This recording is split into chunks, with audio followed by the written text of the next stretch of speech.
بسم اللہ الرحمن الرحیم۔ معزز ناظرین، السلام علیکم۔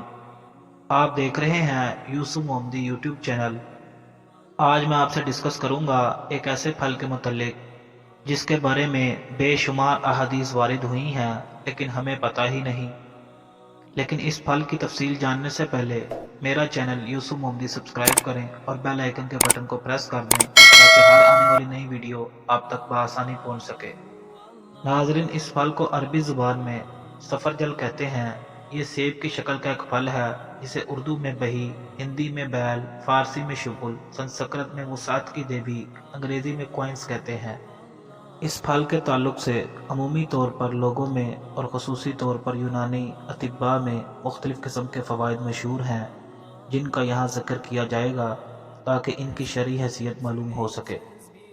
ایک بات اس پھل کے متعلق بہت مشہور ہے کہ حاملہ عورت اگر اس پھل کو کھائے تو خوبصورت بچہ پیدا ہوتا ہے۔ آئیے سفرجل سے متعلق احادیث کا مطالعہ کرتے ہیں۔ حدیث نمبر 1، حضرت انس بن مالک رضی اللہ تعالی عنہ فرماتے ہیں کہ نہار میں بہی کھایا کرو کیونکہ یہ سینے کے غلبہ اور اس کی حرارت کو دور کرتا ہے۔ مذکورہ صحابی سے یہ الفاظ بھی مروی ہیں، بہی دل کے بوجھ کو دور کرتا ہے۔ حدیث نمبر 2، حضرت عبداللہ بن عباس رضی اللہ تعالی عنہ سے روایت ہے، انہوں نے فرمایا میں رسول اللہ صلی اللہ علیہ وسلم کی خدمت میں حاضر ہوا اور آپ کے ہاتھ میں سفرجل یعنی بہی کا پھل تھا۔ آپ صلی اللہ علیہ وسلم نے فرمایا، اے عباس، یہ لے لو، یہ دلوں کو پاکیزہ کرتا ہے۔ حدیث نمبر 3، حضرت عبداللہ بن عمر سے روایت ہے کہ نبی صلی اللہ علیہ وسلم کو طائف کا سفرجل ہدیہ کیا گیا۔ آپ صلی اللہ علیہ وسلم نے اسے معاویہ کو دے دیا اور کہا کہ تم اس کے ساتھ مجھے جنت میں ملو گے۔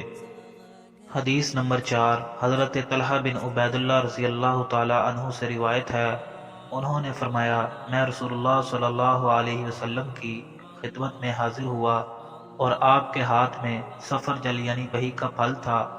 آپ صلی اللہ علیہ وسلم نے فرمایا، اے طلحہ، یہ لے لو، اس سے دل کو راحت اور قوت حاصل ہوتی ہے۔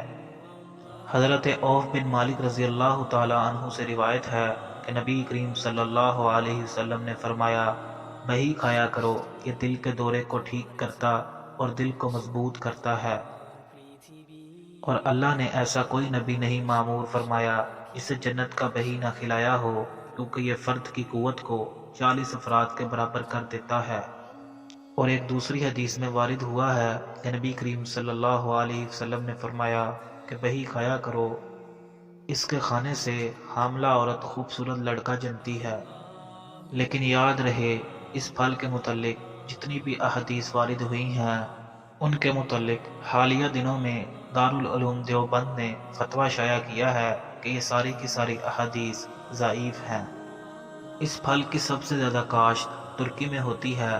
پاکستان میں بھی پہاڑی علاقوں میں یہ پھل دستیاب ہے، تاہم پاکستان کے سوا دیگر ممالک میں اس کی کاشت تجارتی پیمانے پر ہوتی ہے۔